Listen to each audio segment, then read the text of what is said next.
Wassalatu wassalamu ala sayyidina maulana Muhammadin sayyidil anbiya'i wal mursalin wa habibi rabbil alamin wa ala ashabil akramin wa ahli baiti tahirin wa azwajit tahiratu ummahatil mu'minin wa tabi'ina lahum bi ihsanin ila yaumiddin amma ba'd. Rabbi yassir wa la tu'assir, Rabbi tamim bil khair. Rabbana israh lana sudurana wa yassir lana umurana wa umural muslimin wa hlul 'uqdatam min lisanina yafqahu qawlana. Qala mu'allif rahimahullahu ta'ala wa adama nafa'a bi ulumih wa barakatihi wa nafahatihi wa madatihi wa karamatihi fid darini amin. Wa yajibu qada'u ma fata walau bi uzri minas saumil wajibi ka Ramadan. Wajib mengqadha sesuatu yang terlewatkan. Sesuatu yang terlewatkan walaupun dengan sebab uzur dari puasa wajib. Pembahasan sebelumnya Imam Zainuddin Al-Malibari menjelaskan ada 3 uzur seseorang boleh meninggalkan puasa. 1. Safar, perjalanan jarak 144 km. 2. Sakit yang membahayakan kalau sekiranya dia berpuasa. Bahaya yang dimasukkan di sini meninggal, lambat sembuh, atau enggak mampu untuk melakukan puasa. Kalau sekiranya dia paksakan, maka dia sampai pada tingkat yang sangat meletihkan. Yang ketiga, takut kalau dia puasa akan kehausan yang terlalu berlebihan atau lapar yang terlalu berlebihan. Maka ketika ada 3 hal ini lalu dia tidak puasa, maka dikatakan fata walau bi uzrin, puasanya tertinggal karena uzur. Kalau sekiranya yang tertinggal karena uzur wajib diqadha, maka yang tertinggal secara sengaja tanpa alasan lebih wajib diqadha. Itu dalil qiyas yang digunakan dalam akidah Ahlussunnah wal Jamaah atau pandangan ulama Ahlussunnah wal Jamaah. Beda sama orang yang memahami dari teks hadis, sehingga mereka memfatwakan solat tidak wajib diqadha. Orang yang tertinggal solat gak wajib diqadha, cukup taubat dan istighfar. Kalau tertinggalnya karena sengaja. Kenapa mereka berfatwa demikian? Karena hadisnya, orang yang tertidur dari sholat atau tertidur atau terlupa, wajib mengqadha apabila terbangun dan ingat. Tertidur, terlupa, hanya tidur dan lupa. Kalau orang sengaja, tidak wajib qadha. Itu akidahnya, itu pemahamannya. Kalau kita memahami secara qiyas aulawiyat, orang yang meninggalkan sholat tanpa sengaja diwajibkan oleh Islam, oleh syariat untuk mengqadhanya. Bagaimana kira-kira kalau sekiranya ditinggalkan secara sengaja? Lebih wajib atau tidak wajib? Lebih wajib. Sama di sini, wajib mengqadha sesuatu yang terlewatkan dengan sebab, walaupun dengan sebab uzur dari puasa wajib. Puasa yang tertinggal walaupun karena uzur, apalagi enggak ada uzur, itu wajib diqadha. Contohnya Ramadan, contohnya nazar. Kita nazar Kalau sah sembuh, sah puasa 3 hari. Setelah dia sembuh, dia wajib puasa 3 hari. Ketika dia puasa 3 hari, 1 hari batal, maka yang 1 hari itu wajib diqadha kembali. Ketiga, kafarat. Puasa kafarat. Justru kafarat lebih parah lagi kalau sampai kafaratnya syahraini mutatabi'aini, 2 bulan berturut-turut. Kalau batal sehari, bukan wajib diqadha sehari, wajib diulang dari awal sampai akhir. Harus 2 bulan berturut-turut, baik dengan sebab sakit uzurnya, atau dengan sebab safar, atau tertinggal niat, lupa niat malam hari, wajib diqadha puasa besoknya, bukan besok hari, besok bulan Syawal. Kemudian haid, kemudian nifas. Tidak wajib mengqadha puasa kalau tertinggal dengan sebab gila. 7 tahun dia sekolah di Indarung, belok kiri. 7 tahun. Mulai daripada kemarin bocor gadang, sampai dididik sampai bocor alui, kemudian terus sehat walafiat. 7 tahun namanya dia nggak puasa, wajib qadha nggak? Tidak wajib qadha. Orang gila tidak wajib qadha puasa. Begitu juga orang mabuk. Orang mabuk yang bagaimana? Lam yata'adda bih, yang dia tidak sengaja dengannya mabuk, yang dia tidak bersengaja dengannya mabuk. Tapi kalau sekiranya malam dia minum khamar sampai subuh dia teler, siang baru sadar, maka pada hari itu dia wajib qadha, karena mabuknya ada unsur kesengajaan.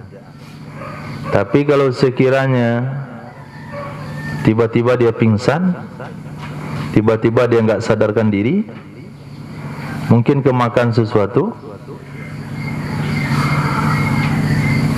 kecubung, contoh kecubung, nah itu buah kalau dimakan bikin teler. Cobalah, nah, dalam kubur coba, di dunia nggak boleh. 6. Dia kira buah apaan, rasanya enak misalnya, contoh saja, kita nggak tahu enak atau nggak enak. Ketika dimakan mabuk deh. Dia nggak tahu tuh buah memabukkan, dia makan tanpa sengaja, maka 15 hari Ramadan dia nggak sadarkan diri, maka tidak wajib qadha. Nah, orang koma 3 tahun tidak wajib qadha puasa. Kenapa? Mabuknya, hilang akalnya, bukan unsur kesengajaan. Tapi kalau tertinggal puasa, tidak sah puasanya karena malam hari lupa berniat, atau datang haid, datang nifas, pada saat itu dia wajib mengqadha puasa. Di dalam kitab Majmu' anna qada'a yaumis syakki 'alal fawr liwujubi imsakihi, sesungguhnya mengqadha hari ragu, hari ragu, jangan antum dengar rabu, ragu. Sesungguhnya mengqadha hari ragu itu segera. Liwujubi imsakihi, karena wajib menahannya hari ragu.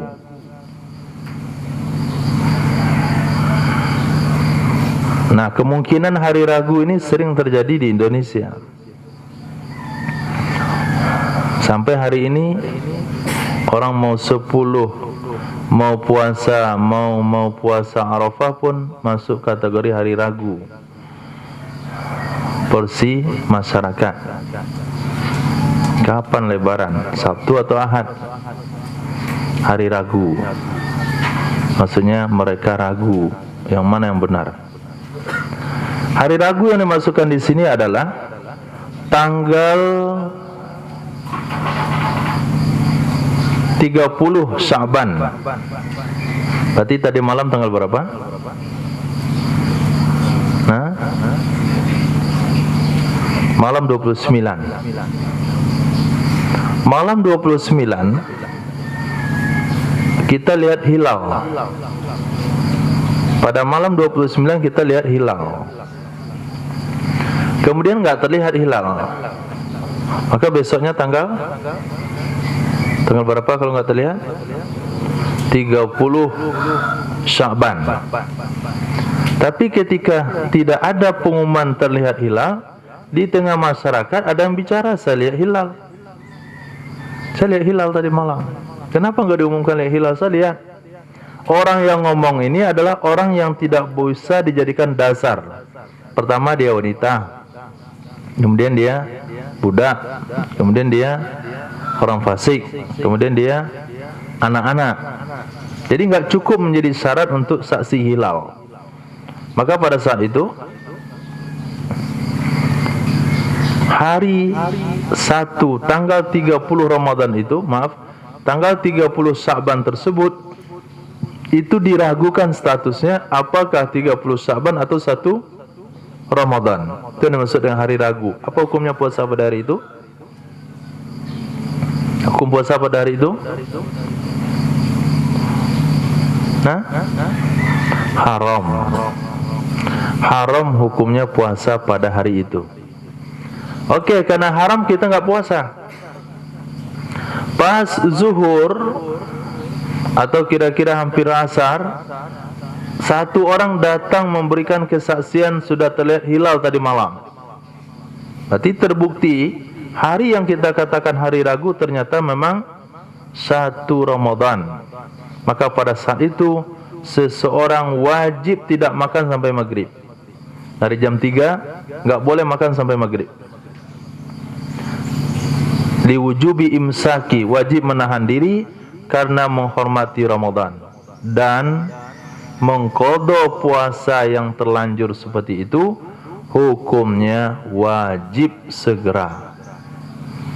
Nah, mengqadha puasa hari itu wajib segera. Itu maknanya di dalam kitab Majmu' mengqadha hari ragu wajib segera karena wajib menahan diri pada hari tersebut. Wa nazara fihi jam'un bi anna tarikan niyati yalzamuhul imsaku ma'a anna qada'ahu ala tarahi qat'an. Memandang, berpendapat pada masalah hari ragu oleh sekelompok ulama bi anna tarikan niyati, dengan bahwa sesungguhnya orang yang meninggalkan niat,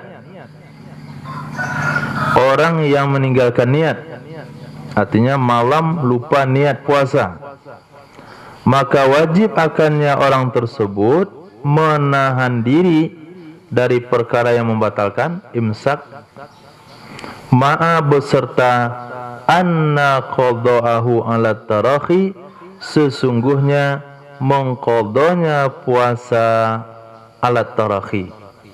Ala tarahi itu boleh terlambat, boleh diundur. Qat'an sepakat ulama. Pengalaman antum selama puasa Ramadan, ada yang tertinggal niat? Ada yang tertinggal niat malam? Ada misalnya. Sudah diqadha dah nih? Sudah diqadha.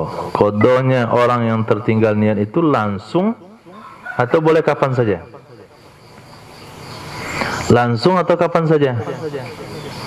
Alat tarahi kapan saja. Itu mana alat tarahi kapan saja. Asalkan sebelum datang Ramadan berikutnya. Itu batas akhirnya. Kalau sudah datang Ramadan berikutnya, belum juga diqadha, dia didenda 1 liter beras. Nah, Wa yajibu imsakun an muftirin fihi ay Ramadan faqat duna nahwi nadrin wa qada'in in aftara bighairi udhrin min maradin aw safarin. Dan wajib menahan diri dari perkara yang membatalkan fihi padanya, artinya Ramadan saja, tidak seumpama nazar dan qada, in aftara bighairi udhrin, jika dia membatalkan puasa dengan tanpa udzur. Jika dia membatalkan puasa dengan tanpa alasan dari karena sakit atau safar.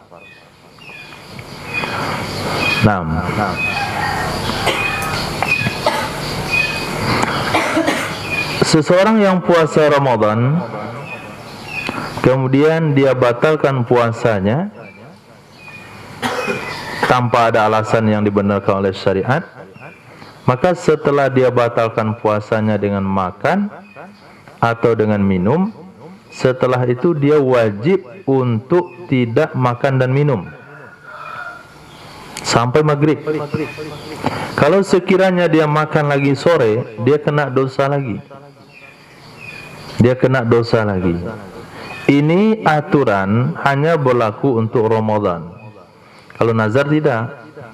Kalau kita niat puasa nazar dan puasa itu batal tanpa alasan, kita dapat dosa. Tetapi kita setelah batal puasa boleh makan apa saja, bebas. Kalau kita niat puasa qada, saya niat puasa hari ini Senin serta qada Ramadan. Saya niat puasa qada Ramadan serta puasa Senin. Maka di tengah hari kita pengen makan. Maka pada saat kita makan kena dosa sekali, membatalkan puasa wajib.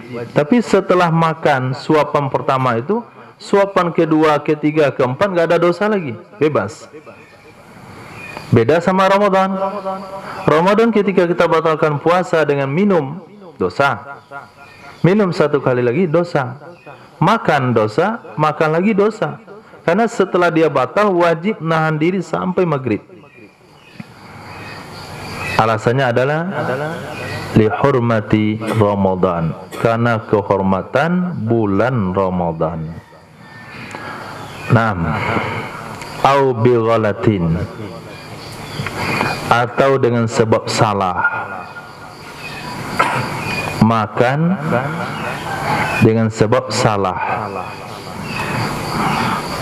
Mana contohnya salah?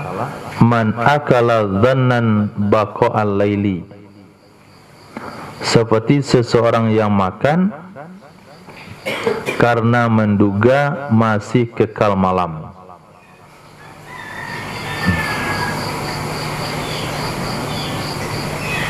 Kaman zanna, seperti seseorang, kaman akala, seperti seseorang yang makan zannan baqa'al laili, karena menduga masih kekal malam. Makan sahur, dia makan sahur menganggap masih malam. Selesai makan ternyata dia makan setelah subuh. Perkiraan dia salah. Sudah lihat jam? Jam berapa? Jam 4. Makan. Selesai makan, lihat. Kok masih jam 4? Mati jamnya. Ternyata jam dia itu udah mati. Dia lihat di luar, terang. Berarti tadi makan jam berapa? Jam 5-an. Bukan jam 4. Apa hukum puasanya? Batal puasanya. Apakah karena puasanya batal hari itu dia boleh bebas makan? Nggak boleh, tetap aja wajib menahan sampai maghrib. Bi ghalatin atau nasiya tabayitan niyah, dia lupa memalamkan niat.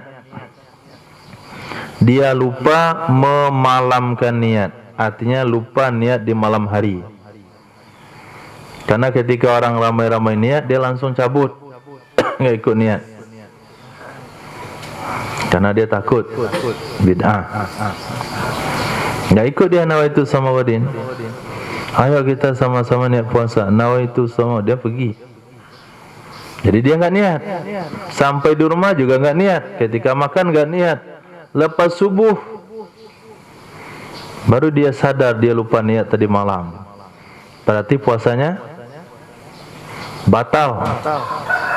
Itu nggak ada perbedaan mazhab di situ. Jelas hadisnya. Puasa wajib diniatkan di malam hari. Nah, ketika dia tidak berniat di malam hari dan lupa berniat di malam hari, maka besoknya hukum puasa Ramadannya dianggap tidak sah. Walaupun tidak sah, dia tidak boleh makan minum pada hari itu, tetap saja wajib menahan diri dari perkara yang membatalkan, walaupun tidak ada nilai puasanya, tapi ada nilai menghormati Ramadan. Buktinya kalau dia makan, dia dosa. Atau aftara yaumasyakki wa bana min Ramadan. Seseorang yang berbuka pada hari ragu tapi terbukti itu bulan Ramadan. Malam tidak ada pengumuman sidang isbat besok Ramadan, tapi berita dari anak-anak mereka main layang-layang maghrib nampak bulan. Anak-anak enggak bisa dipercaya, maka orang tu ragu. Hari itu disebut hari ragu. Berita terlihat hilal tidak ada dari orang yang cukup syarat, tapi tersebar terlihat hilal dari orang-orang yang tidak cukup syarat. Akhirnya dia enggak puasa, karena fatwa ulama puasa pada hari ragu hukumnya haram. Tapi setelah zuhur baru ada pengumuman sidang isbat. Zuhur pengumumannya. Kapan kejadiannya itu? 2060 nanti. Nah, saking parahnya negara dan agama, jadi pengumumannya siang.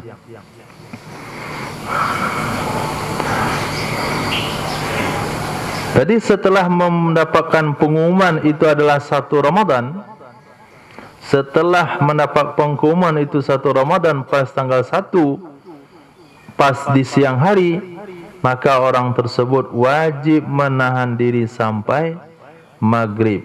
Alasan semuanya itu lihurmatil wakti, karena menghargai waktu. Karena menghargai waktu. Nah, menghargai waktu ini berlaku dalam puasa, berlaku di dalam haji, kemudian berlaku di dalam solat. Misalnya kita terjebak macet, kalau macetnya total aman, macet total, kita bisa turun dari mobil, kita wuduk dengan aqua, kemudian sholat pinggir jalan. Itu macet total, nyantai kan, berhenti. Misalnya jalan tutup, buka tutup, pas kita dapat jadwal tutupnya, ya berhentilah lama situ. Itu jangan antum tunggu untung klakson lagi, itu nggak akan bergerak.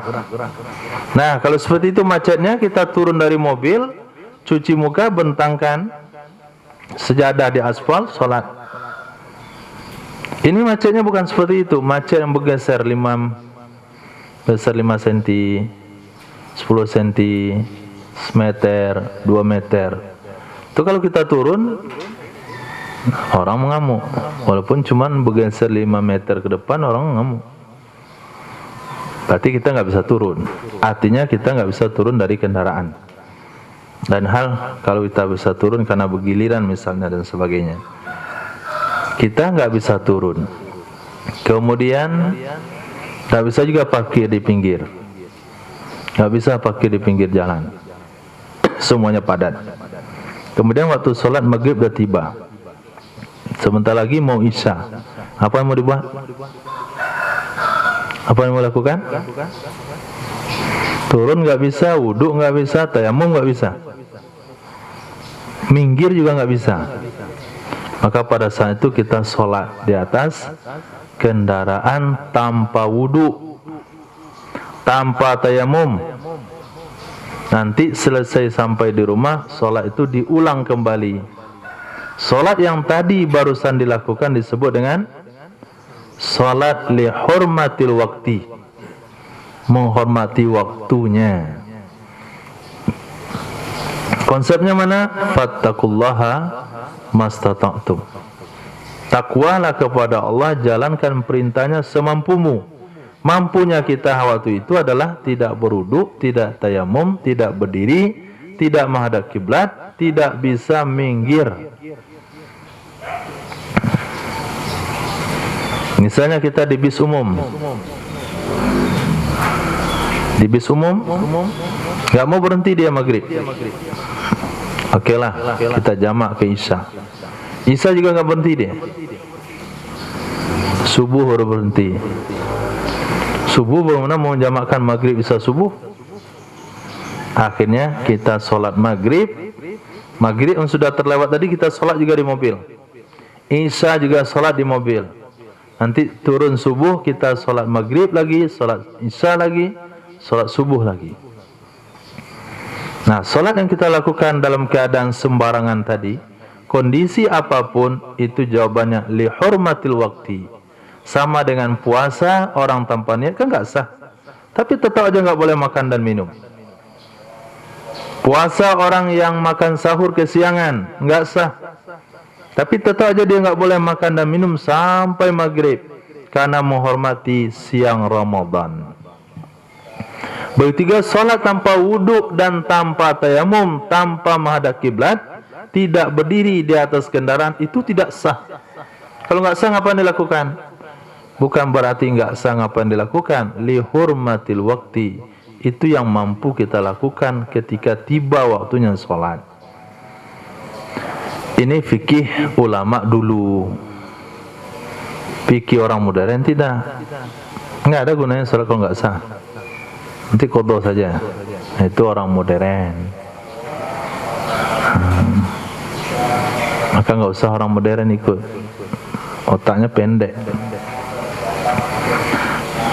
Naam. Walaisal mumsiku fi saumin syar'iyyin lakinnahu yusabu alaihi fayatsamu bijima'in wala kafarata. Walaisal mumsiku, dan tidaklah orang yang menahan diri tersebut di dalam puasa syar'i. Tidaklah orang yang menahan diri tersebut, yang enggak makan, enggak minum itu, walaupun tadi malam enggak niat, walaupun salah sahurnya, sahur jam 7 dikira masih malam, itu tidak dihitung dalam rangka melakukan puasa syar'i. Fi saumin syar'iyyin, tidak di dalam puasa syar'i, akan tetapi yutsabu alaih, dia akan diberi pahala di atasnya. Dia akan diberi pahala di atasnya. Fayatsamu bijima'in, dan dia akan berdosa dengan jima. Dia akan berdosa dengan jima, dia akan berdosa dengan makan minum, tapi tidak ada kafarat sumpah. Tidak ada kafarat jima. Ayat, apa kafarat jima di siang hari Ramadan?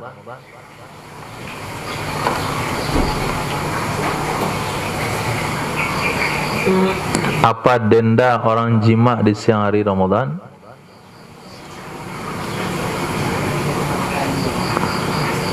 Memberi makan 60 orang miskin. Kafarat itu ada alat takhir, ada alat tertib. Kafarat ada yang boleh dipilih secara diacak, yaitu kafarat sumpah. Ada yang harus berurutan. Kafarat jima ini harus berurutan. Kalau nggak mampu nomor 1, pindah ke nomor 2. Nomor 1-nya apa?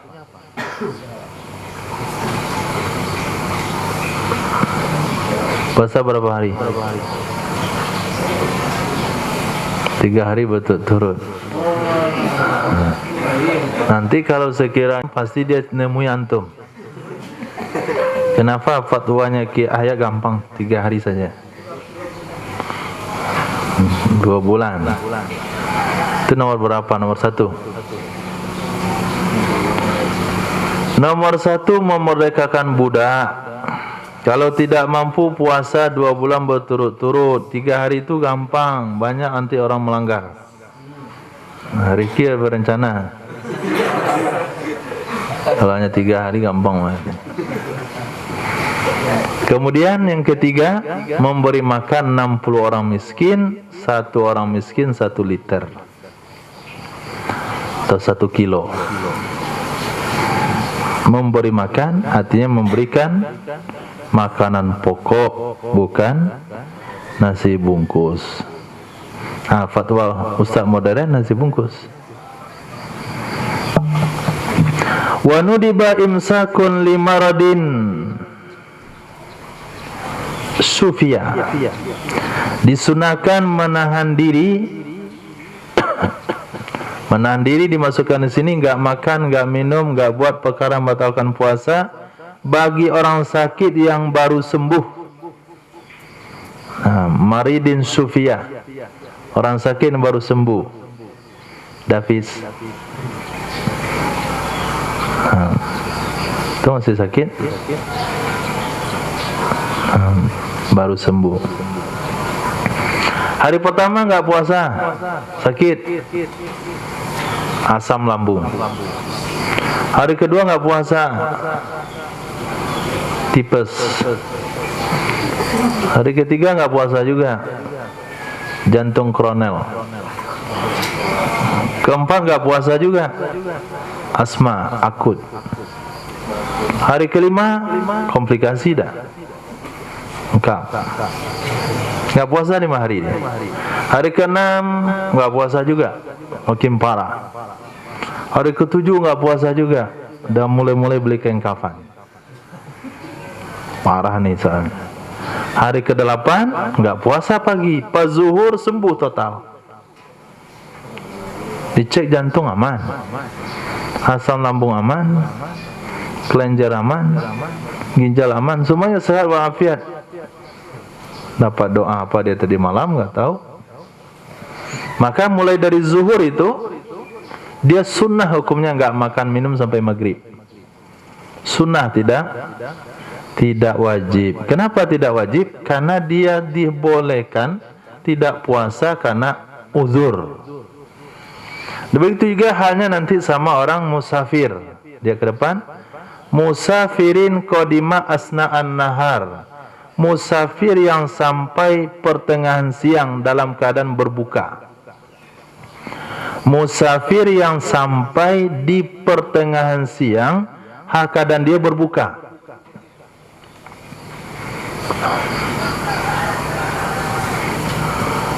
Abu Bakar pulang ke Sibolga situ, gak nyampainya maghrib atau siang, pagi. Pagi lebih gawat lagi. Antum pagi itu sahur nggak malamnya di mobil? Oke, contohnya nggak sahur, nggak makan. Jam pagi sampainya zuhur dah contohnya. Kalau pagi itu udah gampang, udah aman. Jam pula nggak puasa kalau pagi sampainya. Ada kira-kira sampainya zuhur? Nggak ada?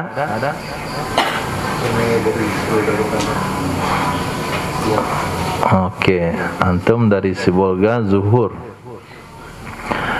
Berangkat di Sibolga ke Padang di bulan Ramadan, karena dapat jadwal khutbah. Khutbah Idul Fitri di Musola An-Nur. Tinggi mujahadahnya. Khutbahnya di musola, tapi berangkatnya di Sibolga.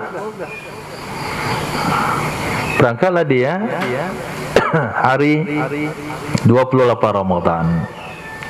Sampai karena safarnya darurat, susah untuk puasa, akhirnya Abu Bakar batalkan puasa. Sampai di Padang, zuhur dalam kondisi tidak puasa. Nah, ketika dia sampai di Padang dalam kondisi tidak puasa, nanti lepas zuhur sampai maghrib itu sunnah nggak makan, sunnah nggak minum, sunnah menahan diri. Kenapa sunnah? Karena batalnya hari itu karena uzur. Tapi kalau batalnya nggak uzur, wajib menahan diri. Wa haidin tahurat asna'ah. Begitu juga wanita yang sedang haid yang suci di pertengahannya Ramadan. Maaf, di pertengahannya siang Ramadan. Wanita haid yang suci di pertengahannya siang Ramadan. Ketika dicek darah haidnya bersih. Bersihnya ketika zuhur. Maka setelah zuhur wanita itu akan mandi. Mandi apa, Pri? Mandi apa? Mandi?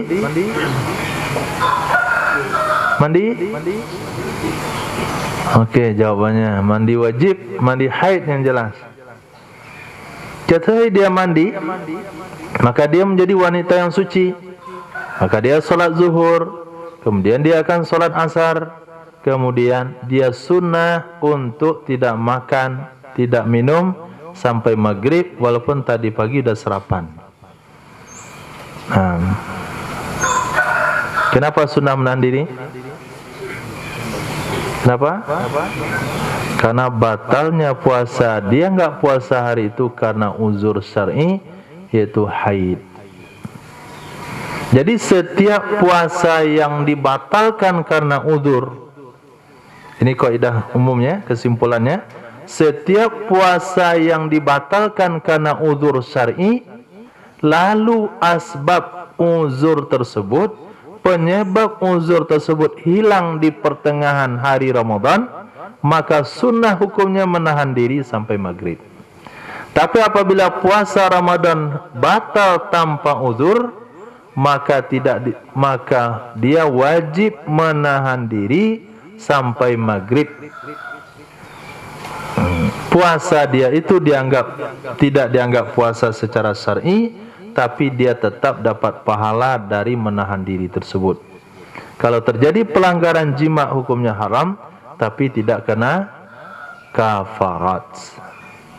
Oke, itu kesimpulan hukum. Titik.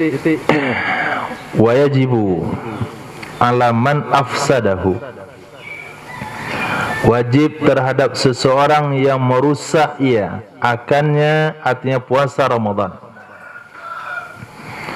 Wajibu dan wajib alaman terhadap seseorang afsadahu yang merusak ia akannya puasa Ramadan bijima'in, dengan jima.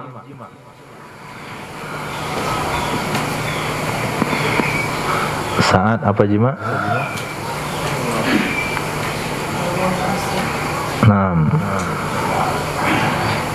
Jumat. Hari Jumat. Hari Jumat. Jumat. Jumu'ah. Jumu'ah. Jami'.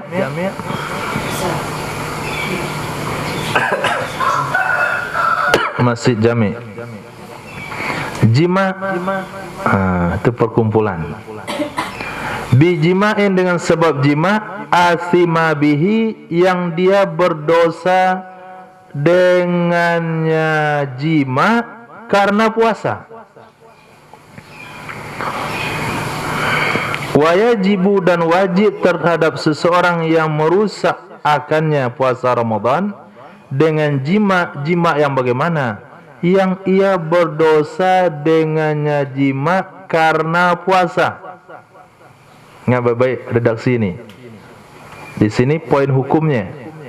Di sini pembeda hukum jima' yang mana yang kena kafarat.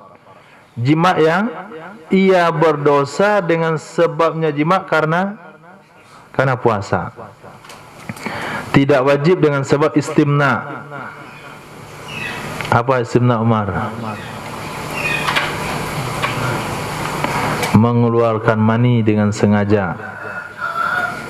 Wa aklin dan makan. dan makan. Apa yang wajib? Kafaratun, kafarat mutaqarriratun, yang berulang-ulang, bitakarruril ifsad, dengan sebab berulang-ulangnya merusak puasa. Wa illam yukaffir anisabiki, walaupun ia belum membayar kafarat untuk puasa yang pertama, ma'ahu, bersamanya, artinya mengqadha demikian puasa. Saya dipahami? Orang yang membatalkan puasa dengan sebab jima, maka dia wajib membayar kafarat dan wajib mengqadha puasa. Kafarat itu akan berulang-ulang dengan pelanggaran yang berulang-ulang.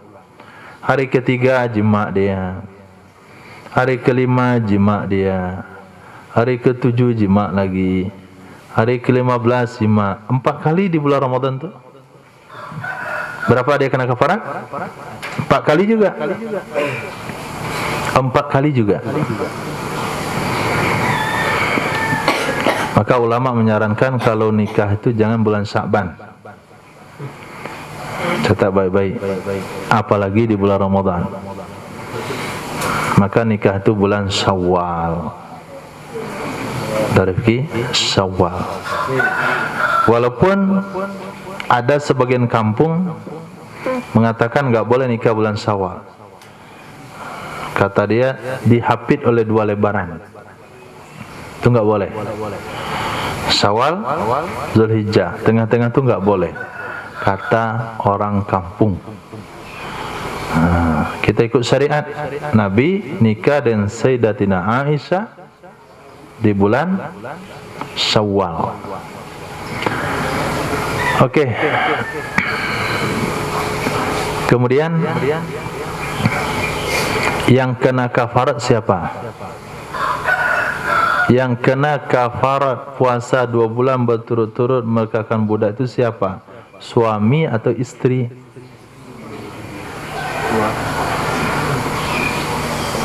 Kedua-duanya.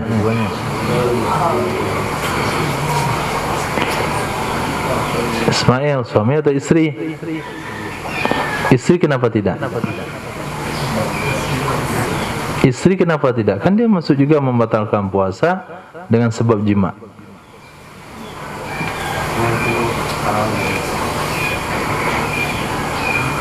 Jadi jima itu berawal dari suami.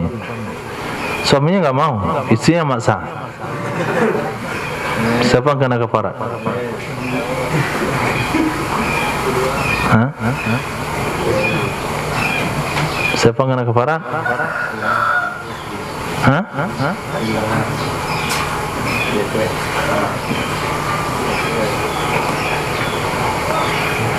Dia bunuh suami atau istri? Kenapa suami?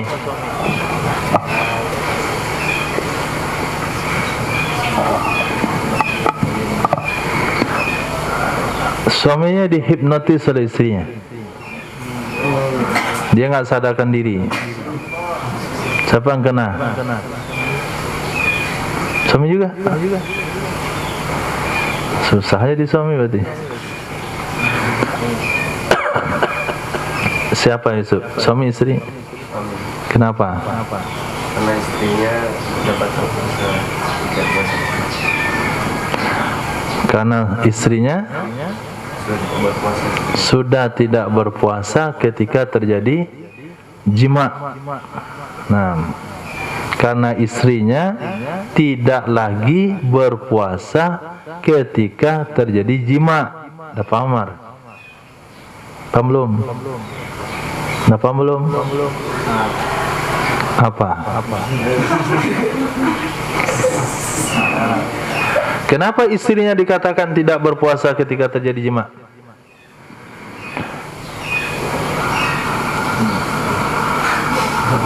Mati belum paham. Coba antum lihat redaksi kita. Maka saya tekankan di situ tadi, dengan jima yang berdosa ia seseorang dengan jima itu karena puasa. Dia kena dosa dengan sebab jima itu karena puasa. Orang zina kena kafarat enggak? Orang berzina kena kafarat enggak di sehari Ramadan? Kena kafarat? Kena? Enggak kena. Jadi orang berzina, dia si rajul, laki-laki yang berpuasa telah berzina dengan wanita yang berpuasa. Kena kafarat enggak? Tidak kena. Kenapa?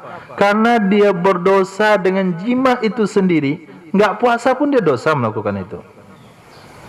Kalaupun enggak puasa, tetap dia dosa. Maka kafarat itu adalah anugerah. Kafarat itu adalah penghormatan kepada hubungan halal yang melanggar aturan.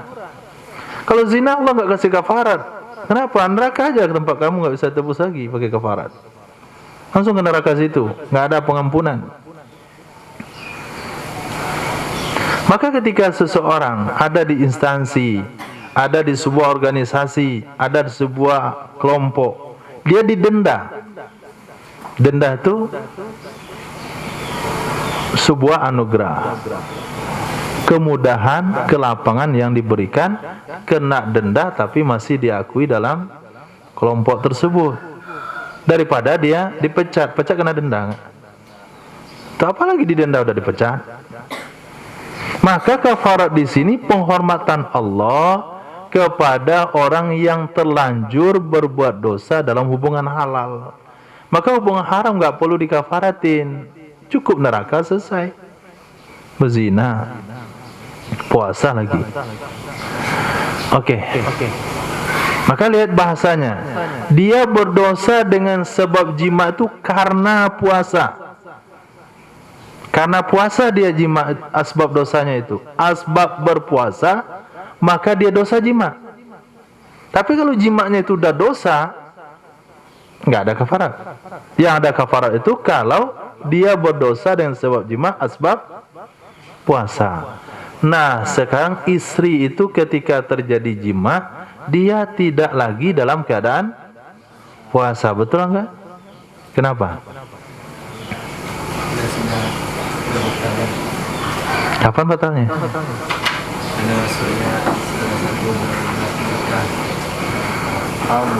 Maksudnya sesuatu ke dalam rongga terbuka. Nah, jima kapan terjadi jima? Sesuatu dikatakan jima kapan?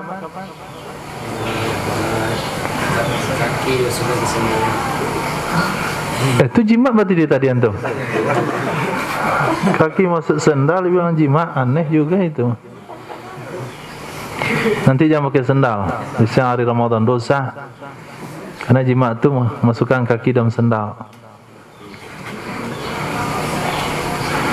Ini bukan bahasa istilah. Ini bahasa fikih. Jima itu adalah sampainya hasyafa ke farad. Hasyafa sampai ke farad, baru terjadi jima.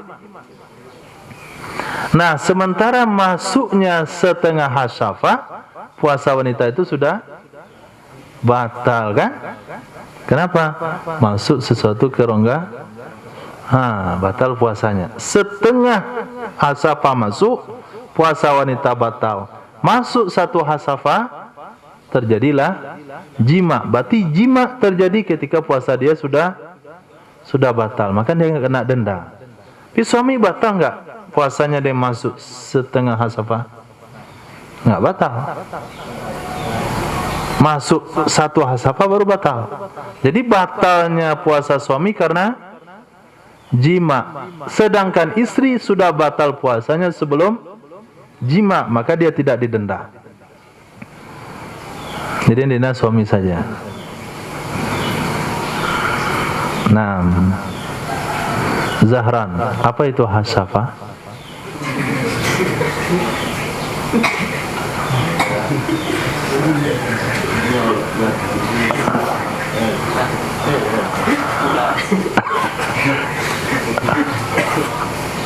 Ya Karim, nggak tahu mana mau jelaskan hukum.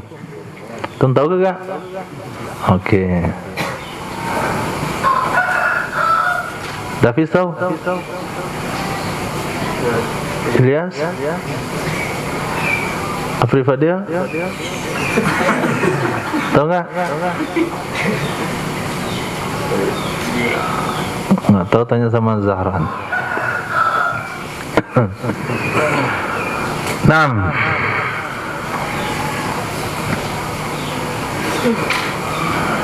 Apa kafaratnya? Wal kafaratu itsku raqabatin mu'minatin.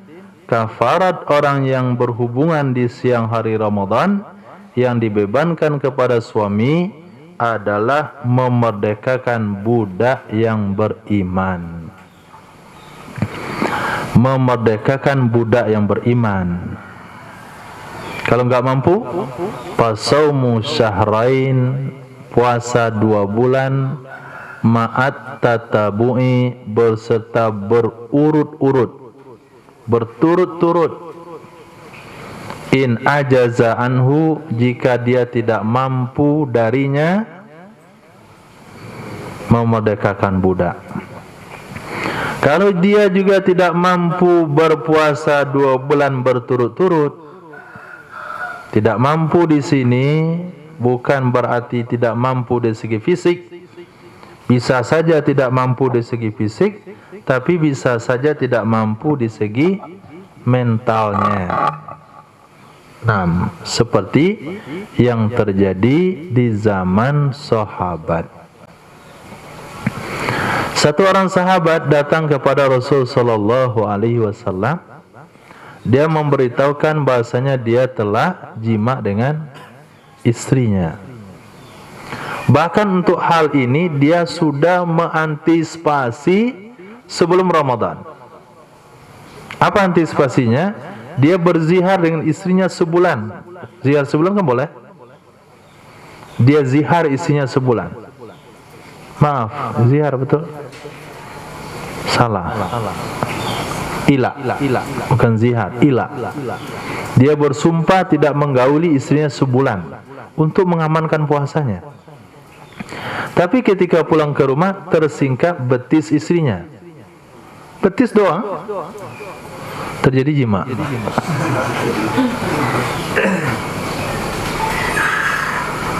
Bagaimana makom sahabatnya itu?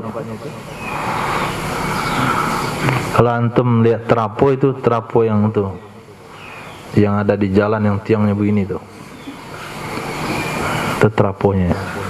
Kan dari tiang yang tinggi-tinggi itu antar pulau itu, kabupaten diturunkan lagi ke tiang-tiang besar. Di tiang besar turun lagi ke tiang kecil, baru masuk rumah. Kan untuk masukkan dari yang tiang antar gunung itu masuk rumah meledak bola lampunya. Nah, sahabat tuh makamnya itu. Makam tiang antar pulau. Asbabnya kenapa? Kata beliau, saya mengilah istri saya di siang hari Ramadan itu karena faktor saya kalau berhubungan, kata beliau, itu enggak tahu hari. Bisa saja kebawa sampai subuh. Itu kebiasaannya. Maka beliau bikin ilah. Pas siang hari Ramadan nampak betis doang. Terjadi Masya Allah kan. Malam yasa lam yakun. Datanglah beliau kepada Nabi. Nabi katakan memerdekakan budak. Ya Rasulullah, saya enggak punya uang. Puasa 2 bulan berturut-turut. Kata beliau tidak mampu. Lihat bahasa tidak mampu di situ. Apakah beliau sudah tua? Lemah? Tidak. Ya Rasulullah, 1 hari saja, 30 hari aja puasa. Ini kejadiannya. Kalau 2 bulan apa yang terjadi? Itu makna gak mampu itu. Gak mampu di segi mental. Ada gak mampu di segi fisik. Ini gak mampu di segi mental. Akhirnya kata Nabi, sedekahlah 60 orang miskin. Gak ada yang bisa disedekahin. Kata Nabi, tunggu sebentar. Setelah beberapa saat, datanglah 1 bakul buah kurma.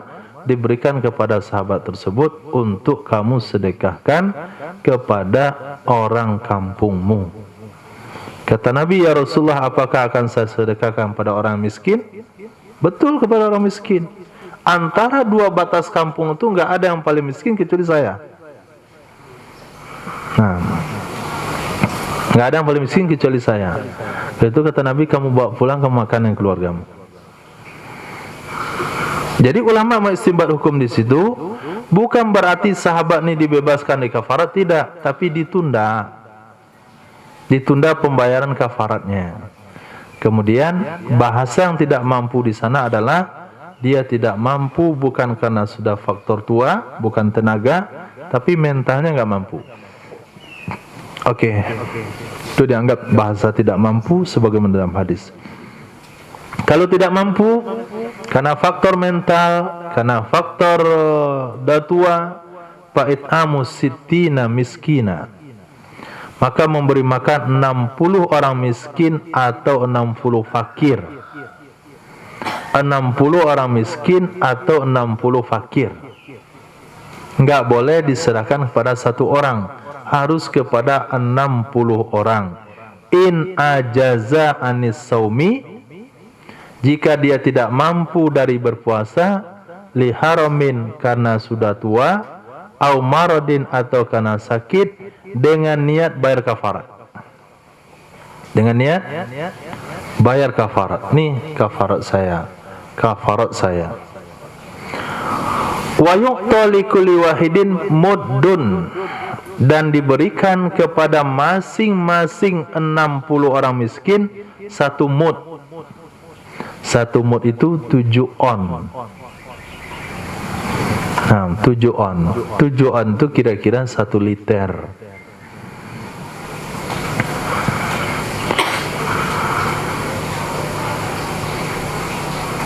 Min ghalibil qut. Lihat bahasa kitabnya. Min ghalibil qut. Dari yang biasa makanan pokok. Dari yang biasa makanan pokok. Itu maknanya memberi makan. Yang biasa makanan pokok di sini beras. Berarti 1 liter beras.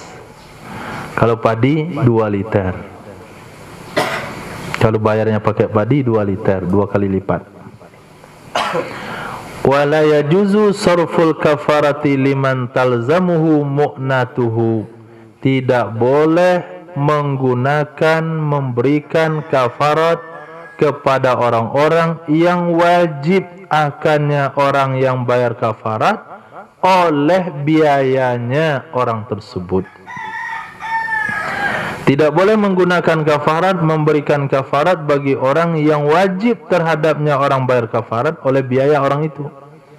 Jadi kafarat yang dia bayarkan nggak boleh diserahkan sama istrinya, nggak boleh dibagikan sama anaknya, nggak boleh dibagikan sama keluarganya. Orang yang wajib dia nafkahi itu tidak boleh menerima kafarat itu. Sama dengan zakat. Semua perkara wajib bersifat harta, kafarat, zakat, nazar, itu nggak boleh kita berikan ke orang yang wajib kita nafkahi. Titik. Allah. Wa yajibu ala man aftara, dan wajib terhadap orang yang berbuka pada siang hari Ramadan. Wajib terhadap orang yang berbuka pada siang hari Ramadan li udrin, karena uzur. Dia berbuka karena uzur. La yurja zawaluhu, yang tidak ada harapan hilangnya uzur. La yurja kalau kita terjemahkan menurut makna sharaf adalah tidak diharapkan hilangnya uzur. Kalau tidak diharapkan hilangnya uzur, berarti dia punya anak keluarga durhaka. Kenapa? Enggak ada yang mengharapkan uzurnya hilang. Maka jangan diterjemahkan begitu. tapi uzur yang tidak ada harapan hilangnya. Oke? Uzur yang tidak ada harapan hilangnya. Mana tua ada harapan hilang? Tahun ini saya nggak puasa lah ya, puasa Ramadan karena ada tua. Mudah-mudahan tahun depan bisa puasa. Nggak bakalan bisa. Kalau tahun ini nggak puasa karena tua, jangan katakan tahun depan bisa diqadha. Karena tua itu nggak bisa hilang. Oke. Kemudian sakit, la yurja bar'uh, yang tidak ada harapan sembuh. Sakit yang tidak ada harapan sembuh. Nah, dua kategori ini, orang tua yang tidak mampu puasa, orang sakit yang nggak ada harapan sembuh, wajib muddun, membayar 1 liter beras, likulli yaumin min, bagi setiap hari darinya Ramadan. In kana musiran hina idzin, jika adalah ia itu mampu ketika itu. 1 hari nggak puasa, 1 liter kasih beras sama fakir miskin. Kalau waktu itu ada beras 1 liter. Kalau nggak ada waktu itu, tunda besoknya, besok dan besok. Ketika meninggal dunia, maka wajib dibayarkan dari harta peninggalan. Kalau tidak ada harta peninggalan, akan dibayarkan oleh ahli waris yang punya hati. Nah, bila qada'in, tidak ada qadha, dengan tanpa qadha.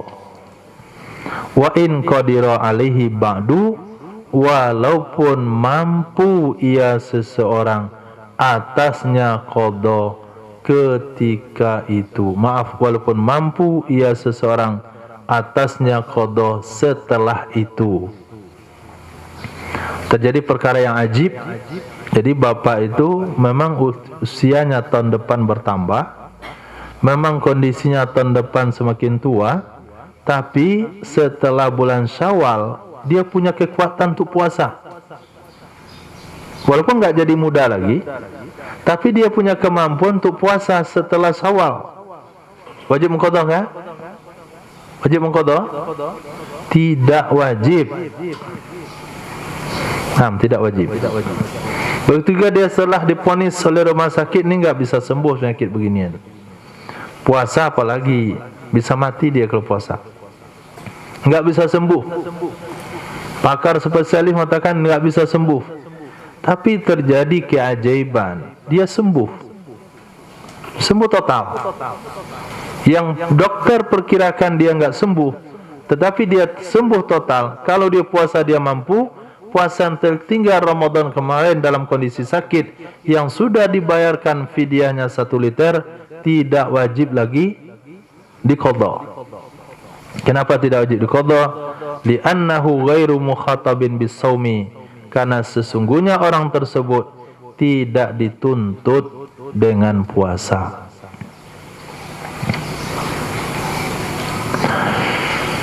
Fal fidyatu fi haqqi wajibatun ibtidaan la badalan. Maka fidyah pada haknya orang itu dua saja. Orang tua yang enggak mampu puasa, orang sakit yang tidak ada harapan sembuh. Maka fidyah pada hak orang tersebut adalah kewajiban dari awal, bukan sebagai ganti. Kewajiban dari awal, bukan sebagai ganti.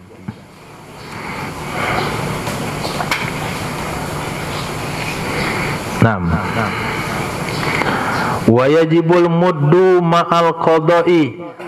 Ini bagi para wanita, jangan dikira bisa bebas enggak qada puasa. Qada puasa tetap wajib. Tidak ada qada, tidak ada ganti puasa dengan fidyah kecuali untuk 2 golongan. Pertama golongan tua, yang kedua golongan orang sakit yang tidak ada harapan sembuh, orang hamil, wanita hamil, wanita menyusui, orang sakit masih muda bisa harapan sembuh, orang musafir, orang apa saja yang kemungkinan ke depannya ada kesempatan untuk qadha, itu puasanya tidak bisa diganti dengan fidyah doang. Naam. Wajibul muddu ma'al qadha. Wajib mud, artinya membayar fidyah beserta qadha terhadap orang hamil. Wa murdiin, dan orang menyusui. Aftarota, yang berbuka kedua-duanya. Lil khawfi alal waladi, karena khawatir atas anaknya. Karena khawatir atas anaknya. Bisa dipahami? Wajib fidyah dan qadha terhadap wanita hamil dan menyusui yang berbuka kedua-duanya karena khawatir terhadap anaknya.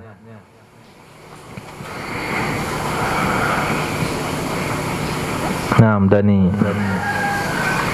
kalau wanita itu enggak puasa karena mengkhawatirkan dirinya, apa kewajibannya?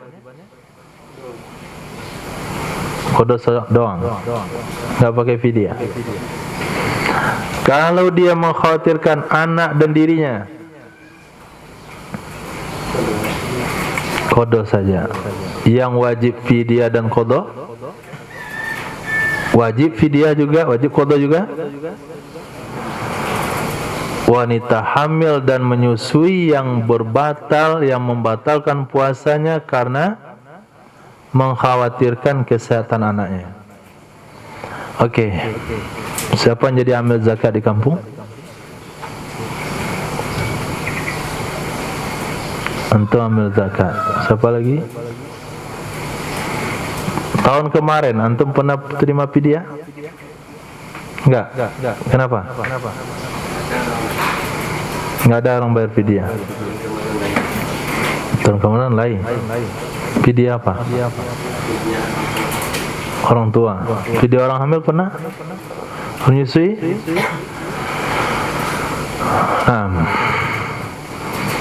Kalau antum tinggal mungkin di tempat yang agak kota dikit ya, itu enggak kota kan? Komplek elit nah. Komplek elit juga. Komplek sempilit kali.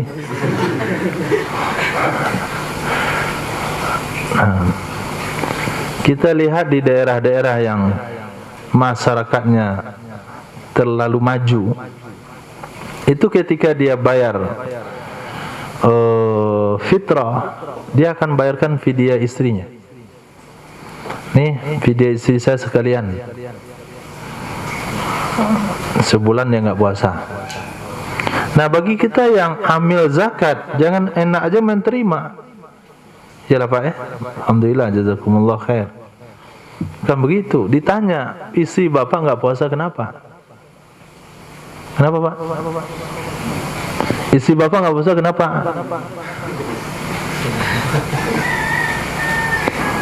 Oh, karena dia hamil. Lalu yang ditakutkan dia enggak puasa itu apanya? Takut kandungannya gugur. Dia sendiri mampu enggak? Dia mampu. Bahkan sampai besok pagi pun enggak perlu dia sahur. Buka enggak perlu, saking mampunya dia. Tapi yang dia khawatirkan anaknya. Kalau begitu kita kasih saran, penjelasan, fidyahnya sah, kami terima, dan istri bapak tetap wajib qadha. Ini belum cukup fidyah ini. Tapi ketika dia beri alasan karena dia tidak mampu puasa, letih, atau dia khawatir dirinya dan anaknya, ini fidyah jangan antum terima. Kalau terima berarti ini pencurian. Ini perampokan namanya. Perampokan atas jalan syariah. Dah tahu hukum, orang enggak wajib bayar, diwajibin juga. Pak, ini bawalah uang fidyah nih. Berfidyah ini enggak perlu. Istri bapak enggak perlu bayar fidyah. Kenapa enggak perlu? Karena dia yang dikhawatirkan adalah dirinya atau diri dan anaknya. Enggak kena fidyah qadha doang. Tapi yang terjadi hari ini adalah karena amil zakat enggak tahu menahu soal itu, asal orang bayar fidyah catat, bayar kwitansi, bayar akad, selesai. Ini penipuan. Nah, walaupun tanpa sengaja, itu mengambil harta orang lain secara zalim tanpa ada hak. Dia tidak wajib, kita bilang wajib. Nah, Allah, cukup insyaallah. Subhanallah wa bihamdihi, subhanaka wa bihamdika, asyhadu an la ilaha illa anta, astaghfiruka wa atubu ilaik. Subhanaka rabbil izzati amma yasifun, salamun alal mursalin, walhamdulillahi rabbil alamin.